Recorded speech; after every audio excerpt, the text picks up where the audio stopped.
Leadership law number 8, the law of intuition. Leaders evaluate everything with a leadership bias. Do you remember the old television show Dragnet? If you do, then you probably know the phrase that Jack Webb made famous in it. Just the facts, ma'am. Just the facts. Of all the laws of leadership, the law of intuition is probably the most difficult to understand. Why? Because it depends on so much more than just the facts. The law of intuition is based on facts plus instinct and other intangible factors. And the reality is that leadership intuition is often the quality that separates the great leaders from merely the good ones. Let me recount a conversation I had several years ago with a staff member named Tim Elmore that will give you some insight into the law of intuition. It occurred when we lived in San Diego and 3 players were competing on the Chargers football team for starting quarterback's position. Tim asked me who I thought would secure the job, and without hesitation I said, Stan Humphries. Really, Tim replied. I didn't think he had a chance. He's not all that big, and they say he doesn't have a strong work ethic in the weight room. He doesn't even really look like a quarterback. That doesn't matter, I said. He's a better leader. Watch Stan play, and you'll see that he has the ability to read just about any situation, call the right play, and pull it off. He's the one who'll get the job. And Stan did get the job. He was so good that he was able to lead a fairly weak San Diego team to the Super Bowl in 1995. All professional quarterbacks have great physical talent. At the pro level, the differences in physical ability really aren't that significant. What makes one man a third-string backup and another a Hall of Famer is intuition. The great ones can see things that others can't, make changes, and move forward before their opponents know what's happening. The kind of informed intuition that quarterbacks have on game day is similar to what leaders exhibit. Leaders see everything with a leadership bias, and as a result, they instinctively, almost automatically, know what to do. You can see this read and react instinct in all great leaders. For example, look at the career of U.S. Army General Norman Schwarzkopf. Time after time, he was assigned commands that others avoided, but he was able to turn the situations around as a result of his exceptional leadership intuition and ability to act on what he sensed. When Schwarzkopf had been in the Army 17 years, he finally got his chance to command a battalion. It occurred in 1969 during his second tour of Vietnam as a lieutenant colonel. The command, which nobody wanted, was of the 1st Battalion of the 6th Infantry, called the 1st of the 6th. But because the group had such a horrible reputation, it was nicknamed the worst of the 6th. Confirming this was the fact that, as he took command, Schwarzkopf was told that the battalion had just flunked an annual inspection, having scored an abysmal 16 out of 100 points. He had only 30 days to whip his men into shape. After the change in command ceremony, Schwarzkopf met the outgoing commander, who told them, "I hope you do better than I did. I tried to lead as best I could, but this is a lousy battalion. It's got lousy morale. It's got a lousy mission. Good luck to you." And with that, he left.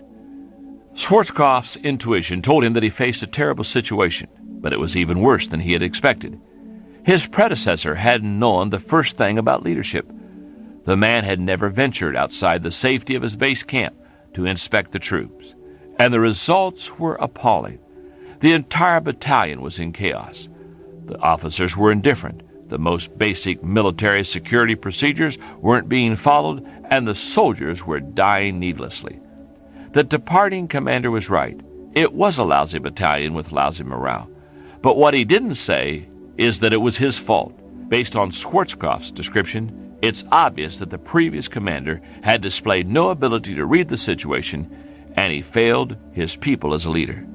Schwarzkopf's intuition immediately kicked in, and during the next few weeks he took action. He implemented military procedures, retrained the troops, developed his leaders, and gave the men direction and sense of purpose. When it was time for the 30-day inspection, they achieved a passing score. And the men started to think to themselves, "Hey, we can do it right. We can be a success. We're not the worst of the 6th anymore."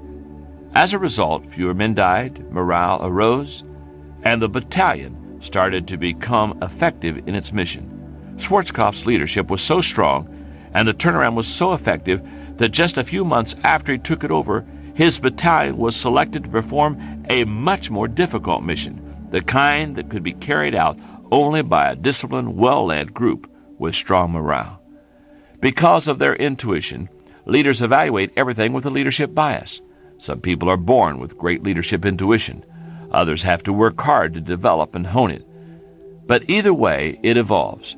The result is a combination of natural ability and learned skills. This informed intuition causes leadership issues to jump out.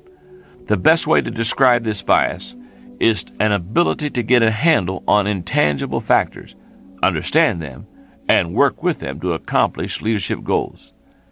Whenever leaders find themselves facing a problem, they automatically measure it and begin solving it using the law of intuition. They evaluate everything with a leadership bias. For example, you can see where leadership intuition came into play recently at Apple Computer. Just about everybody knows the success story of Apple. The company was created in 1976 by Steve Jobs and Steve Wozniak in the garage of Jobs' father. Just 4 years later, the business went public, opening at $22 a share and selling 4.6 million shares. It made more than 40 employees and investors millionaires overnight. But Apple's story isn't all positive. After those early years, Apple's success, stock value, and ability to capture customers have fluctuated wildly. Jobs left Apple in 1985. A succession of CEOs led the company after that, but none of them was able to reestablish Apple's previous success. In its glory days, Apple had sold 14.6% of all personal computers in the United States.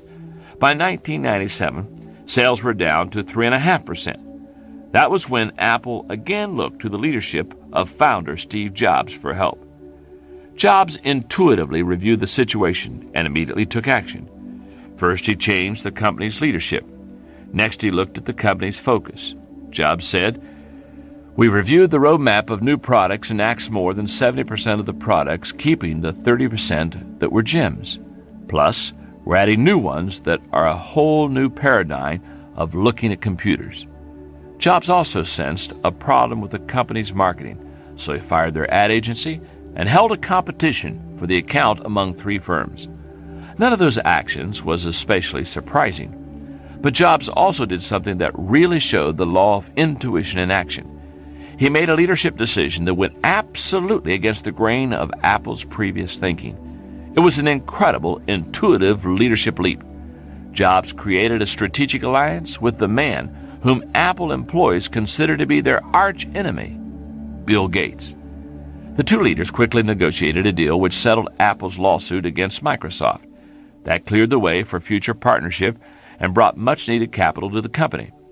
It was something only an intuitive leader would have done.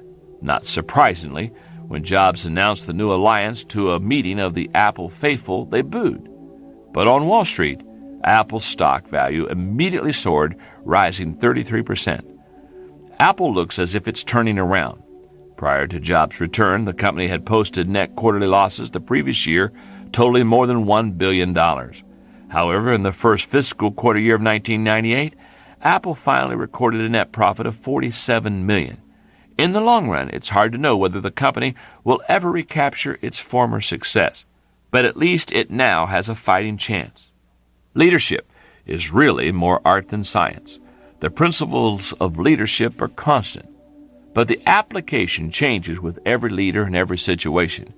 That's why it requires intuition.